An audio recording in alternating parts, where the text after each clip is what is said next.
Hi, my name is Sheila Willis of Impact Tourism, the developer of the History Check mobile app. Welcome to History Bites, your dose of Alberta historical trivia, brought to you in partnership with Belt Drive Betty Media and the Canadian Motorcycle Tourism Association. You can register to answer the questions for a shot to win prizes, or just take the quiz to satisfy your own brain power. Either way, we're excited to see how much of Alberta's history you really know. And our last question was, what was the primary cause of the Frank Slide in April 1903? Is it A, dynamite, B, coal mining, or C, geological causes? And the answer is C, geological causes. One of the best known natural disasters in Alberta's history is the Frank Slide. Frank was named in 1901 after its founder, Henry Luplin Frank, a businessman from Butte, Montana, who saw opportunity in the great coal deposits of the Crow's Nest Pass. In the months before the slide, miners had noticed the mountain becoming increasingly unstable. With small tremors and what was called a general squeeze, where coal broke from its seam, and it was said to have been practically mined itself.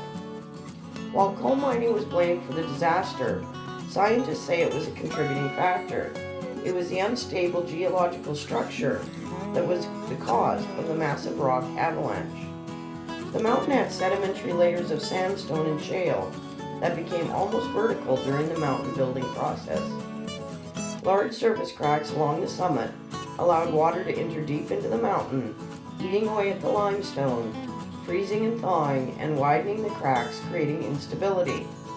Local indigenous people had oral traditions referring to Turtle Mountain as the mountain that moves. It was just a matter of time before it fell, and that time was at 4:10 in the morning on April 29, 1903. The slide lasted for about 100 seconds, and the sound was like steam escaping under high pressure. That roar was so loud that some people in Cochrane, over 200 kilometers away, said that they heard it. And that's no wonder, as the estimated 110 million metric tons of rock were moving at speeds of 120 kilometers an hour, leaving an area of 3 square kilometers buried on the valley floor with an average depth of 14 meters or 46 feet. 600 people lived in Frank at the time, and over 100 were in the path of the rocks. The exact number of victims has never been established, as they were unable to recover all the bodies. In the first few days, 12 bodies were pulled from the shallower rubble along the western edge of the slide, leaving an estimated 80 bodies unaccounted for. 23 very lucky people in the cottages at the southeast edge of town survived.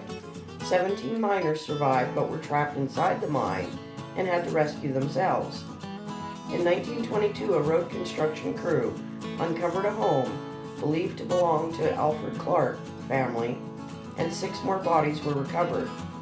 Approximately 500 people in the town site of Frank were not touched by the rock slide, but probably considered themselves to be survivors. While some people moved after the slide, many stayed, and Frank grew from 600 inhabitants at the time of the slide to a population of 1,000 by 1910, with the community of New Frank located northwest of the original town.